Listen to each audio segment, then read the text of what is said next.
The name Burek is one that most every Andalusian knows and many fear.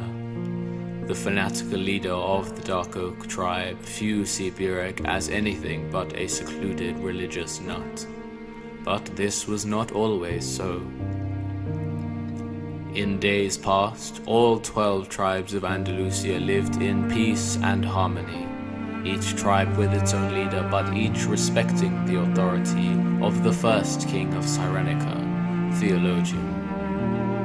Burek was no exception to this, and although the Dark Oak tribe were somewhat nomadic, living amongst the wisps of the forest and only entering the city of Cyrenaica when summoned, he adhered to the great king's wishes.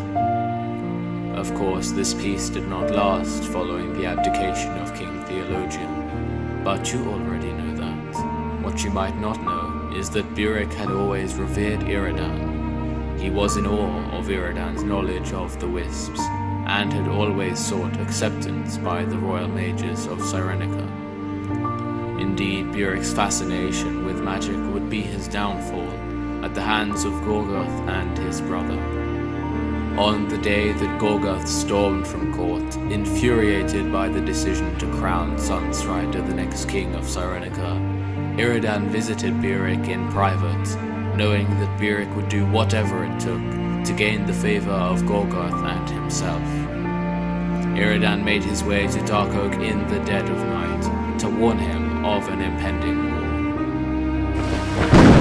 If you truly wish to serve us, Burek, listen to what I say.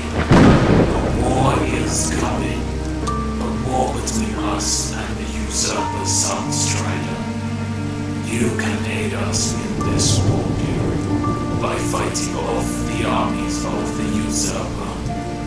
Take your people and cross the bridge that joins Dark Oak and the Jagged Rocks.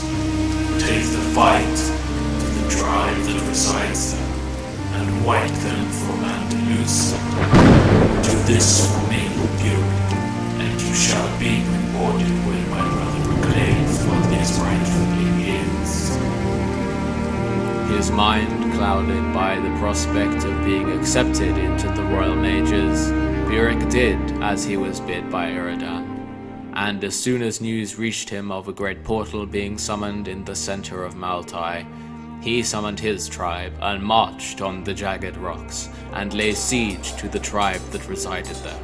The siege lasted for the entire 66 years of the Ember War, and both sides lost many a soldier.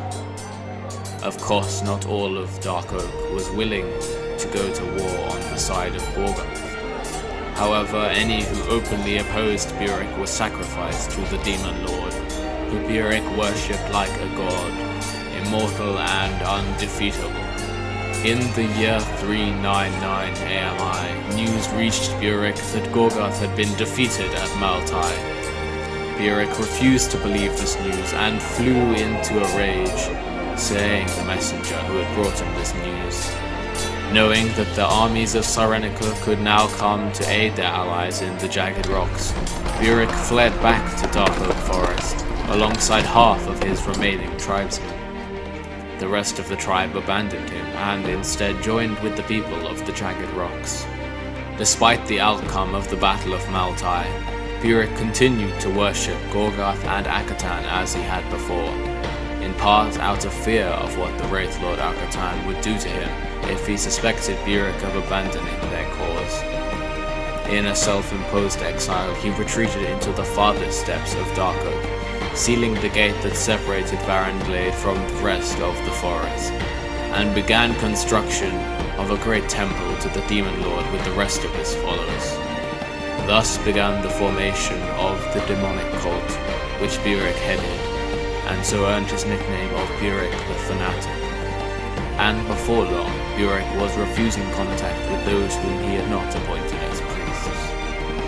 As time passed, Burek sent out his followers to collect fragments of the portal stone that had exploded during the Battle of Maltai. Though he did not know exactly what they were, he recognized the dark aura that they exerted as one of the Great Lord Akatan. He had soon collected hundreds of them, and stored them all about his temple in the hopes that Akhetan would one day be made aware of their presence, and in turn